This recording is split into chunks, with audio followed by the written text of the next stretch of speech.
మాజీ మంత్రి జోగి రమేష్ కోసం ఏపీ పోలీసులు గాలిస్తున్నారు. 3 ప్రత్యేక బృందాలతో వెతుకుతున్నారు. సీఎం చంద్రబాబు ఇంటిపై దాడి కేసులో జోగి రమేష్ నిందితుడిగా ఉన్నారు. అయితే ఈ కేసులో ముందస్తు బెయిల్ కోసం హైకోర్టులో జోగి రమేష్ పిటిషన్ వేశారు. ఈ పిటిషన్ ను హైకోర్టు డిస్మిస్ చేసింది. దీంతో జోగి రమేష్ అజ్ఞాతంలోకి వెళ్లారు. మరోవైపు ఆయన అనుచరుల కోసం హైదరాబాద్ లో గాలిస్తున్నారు ఏపీ పోలీసులు.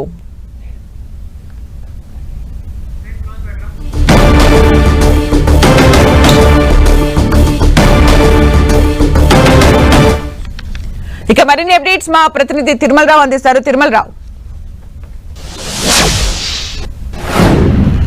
సుమిత్ర, ఏదైతే ఉందో ముఖ్యమంత్రి నారా చంద్రబాబు నాయుడు ఇంటిపై దాడి కేసులో జోగి రమేష్ సంబంధించి బెయిల్ పిటిషన్ ఇప్పటికే హైకోర్టు రద్దు చేయడం జరిగింది. ఇది సంబంధించి జోగి రమేష్ కోసం గత రాత్రి నుంచి ప్రత్యేక బృందాలతో విజయవాడలోని గాలింపు చర్యలు ముమ్మరం చేశారు. ఈ నేపథ్యంలో జోగి రమేష్ హైదరాబాద్లో ఉన్నాడని సమాచారం రావడంతో గత రాత్రి ప్రత్యేకంగా 3 బృందాలు హైదరాబాద్ వెళ్ళినట్టుగా తెలుస్తుంది. ఇప్పటికే జోగి రమేష్ కోసము హైదరాబాద్లోని పలు ప్రాంతాల్లోని గాలింపు చర్యలు చేపట్టారు.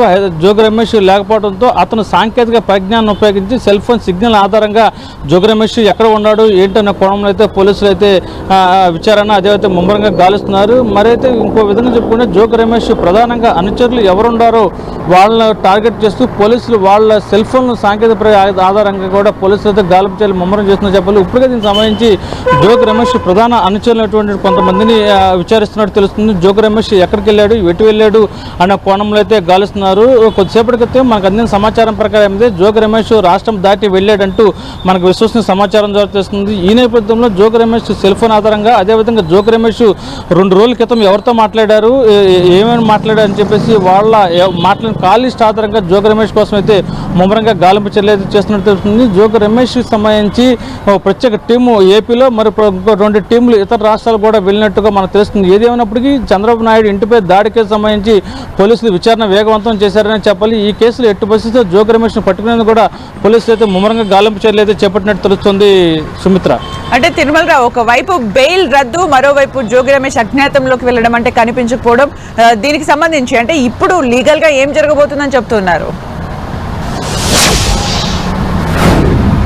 అంటే ప్రధానంగా వీళ్ళు హైకోర్టులో ముందస్తు బెయిల్ పిటిషన్ అయితే దాఖలు చేయడం జరిగింది. ఈ ముందస్తు బెయిల్ పిటిషన్లో ఈ ఇంటికి నాకు ఎలాంటి సంబంధం లేదు, నేను మామూలుగా మాట్లాడటానికి వెళ్ళాను కానీ అతన్ని దాడి చేయడానికి నేను వెళ్ళలేదని చెప్పి ఇప్పుడుగా హైకోర్టులో ముందస్తు బెయిల్ పిటిషన్ దాఖలు చేయడం జరిగింది. అయితే దీనికి సంబంధించి ఇది హైకోర్టు పిటిషన్ను డిస్మిస్ చేసింది. మాకు ఒక వారం రోజులు గడువు ఇవ్వాలి, మేము సుప్రీంకోర్టులో బెయిల్ పిటిషన్ దాఖలు చేసుకునేందుకు మాకు అవకాశం ఇవ్వాలని చెప్పేసి నిన్న ఎవరైతే ఉన్నారో జోగి రమేష్ కూడా హైకోర్టులో అప్పీల్ చేశాడు. అయితే హైకోర్టు దీని మీద ఇది నాకు సంబంధం లేని విషయం, ఇది మా కోర్టులో పరిధి లేని విషయం, మీరు హైకోర్టు సుప్రీంకోర్టుకి వెళ్ళొచ్చు అంటూ పేర్కొంది. అయితే దీనికి సంబంధించి మాకు ముందస్తుగా అరెస్ట్ చేసేందుకు, మాకు అరెస్ట్ చేయకుండా ఉండేందుకు మాకు అనుమతి ఇవ్వాలంటే ఇది నా పరిధిలో లేదని చెప్పేసి సుప్రీంకోర్టు హైకోర్టు అయితే జోగి రమేష్కి నేను స్పష్టం చేయడం జరిగింది. ఈ నేపథ్యంలో నిన్న సాయంత్రం నుంచి జోగి రమేష్ కోసము ఇటు ఏపీ పోలీసులు ముమ్మరంగా గాలిస్తున్నారు. ఈ నేపథ్యంలో జోగి రమేష్ ఎప్పుడైతే హైకోర్టు బెయిల్ డిస్మిస్ చేసి మళ్ళీ సుప్రీంకోర్టులో మాకు అవకాశం ఇవ్వాలి అడిగినప్పటికీ హైకోర్టు అవకాశం ఇవ్వలేదు.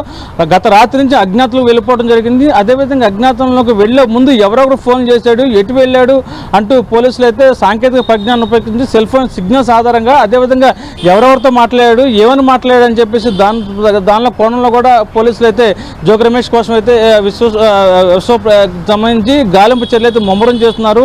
అయితే ఈ జోగి రమేష్ అజ్ఞాతంలోకి వెళ్ళిపోవడంతో అతను అనుచరులు ప్రధానంగా అనుచరులు మాత్రము పోలీసులు అయితే విచారణ అయితే ముమ్మరం చేస్తున్నారు. ఎట్టి పరిస్థితుల్లో జోగి రమేష్ అరెస్ట్ చేస్తామంటూ పోలీసులు అయితే చెప్పడం జరిగింది. అదేవిధంగా జోగి రమేష్ కూడా సుప్రీంకోర్టులో బెయిల్ పిటిషన్ దాఖలు చేసుకుంటా కూడా వెళ్ళిపోయినట్లు కూడా మనకు తెలుస్తుంది.